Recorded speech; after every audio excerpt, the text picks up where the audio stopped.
Break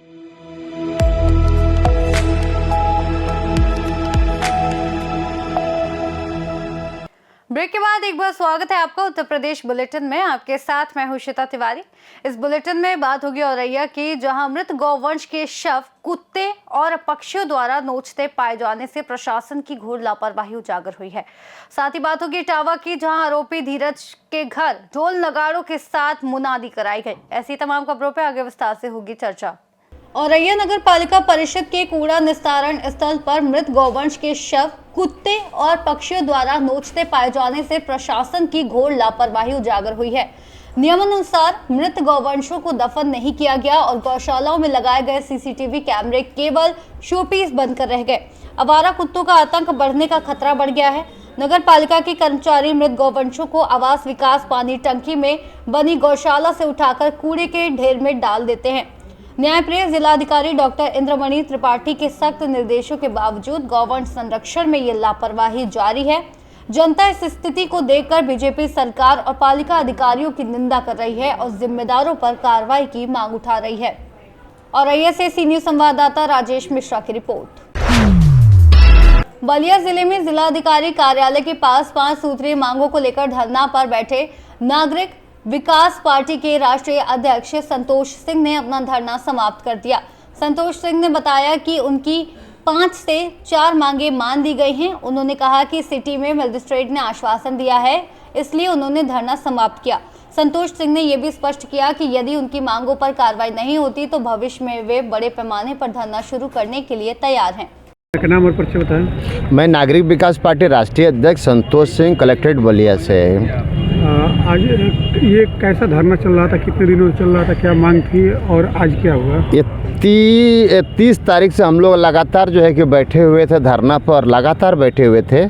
और आज जो है कि सिटी मजिस्ट्रेट साहब ने बुलाया, एक दिन जो है कि डीएम साहब से भी जो है कि वार्ता हुई, तो सारा जो है कि पत्रक लिए हैं और एक महीने का जो है कि हमको लगभग में जो है कि 1 महीने का टाइम लिए हैं। और जितने भी जांच है जांच कर लेंगे और उसके बाद जो है कि जो भी कार्रवाई करना है वो करेंगे। अगर जो हम लोग असंतुष्ट होंगे, हम लोगों को संतुष्टि नहीं होगी, तो फिर आगे भी हम लोग जो है कि इससे भी बड़ा धरना करेंगे। ये तो कुछ भी नहीं है, ये तो एक मतलब सांकेतिक धरना है कि हम लोग संकेत दिए हैं कि भाई जो अगर जो सही तरीके से कार्य नहीं होगा तो फिर यह बहुत बड़ा रूप में जो है कि हम लोगों ने धरना प्रदर्शन चालू करेंगे। तो आज जो मांगी थी उसको लेकर के उस 4 बिंदुओं पर साहब ने जो है कि बात को मान लिया है। जो 4 बिंदु है हम लोगों ने जो दिया था कि जितने भी कुख्यात भूमाफिया हैं उनके जो है कि अकाउंट का जो है कि जांच कर लिया जाए और जांच करके उनके जो उनका स्टेटमेंट है वो निकाल करके, और मैं भी बोला हूँ कि एक हमको भी उस जांच में जो है कि एक हमको भी सम्मिलित कर लिया जाए ताकि जो है कि निष्पक्ष जांच हो सके। तो उन्होंने जो है कि उस बात को माना है कि आपको हम लोग टच में रखेंगे, टच में रख करके पूरी हम जांच करेंगे। और एक हमको लगता है कि साहब ने पहले जो है कि SIT जांच किया रहा है, उसमें जो है कि स्वयं भी रहे हैं सिटी मजिस्ट्रेट साहब, तो वो उसकी भी जो है कि वो देख रहे हैं कि उसका रिपोर्ट किसके यहाँ से गलत लगा था, उसकी भी जाँच कराएँगे। बलिया से सी न्यूज संवाददाता आनंद दुबे की रिपोर्ट।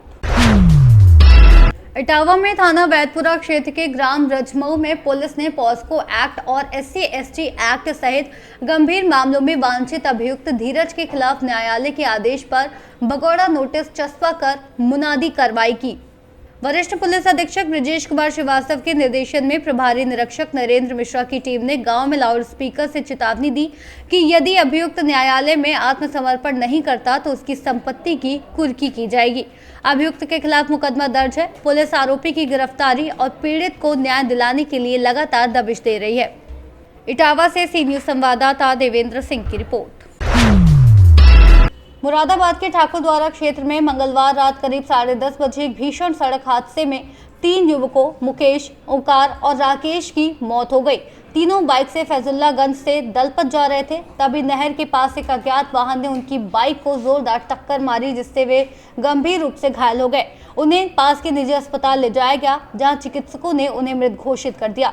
पुलिस ने मौके पर पहुंचकर शवों को पोस्टमार्टम के लिए भेजकर आवश्यक कार्रवाई शुरू कर दी है।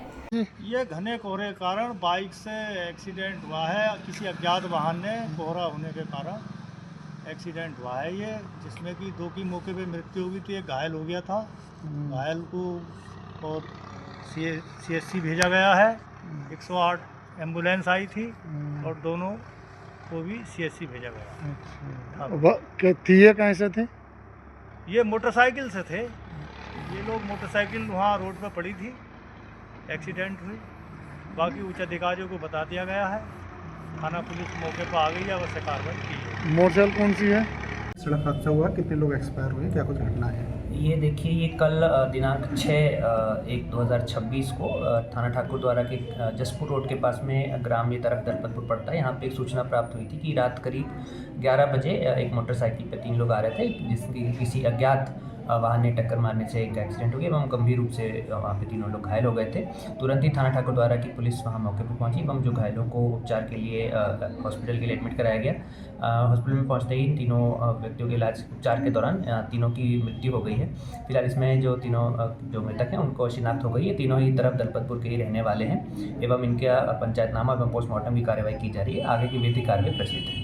मुरादाबाद से सीनियर संवाददाता जाबिर हुसैन की रिपोर्ट। फिलहाल उत्तर प्रदेश बुलेटिन में इतना ही। देश और दुनिया की तमाम बड़ी खबरों के लिए आप देखते रहिए सी न्यूज़ भारत।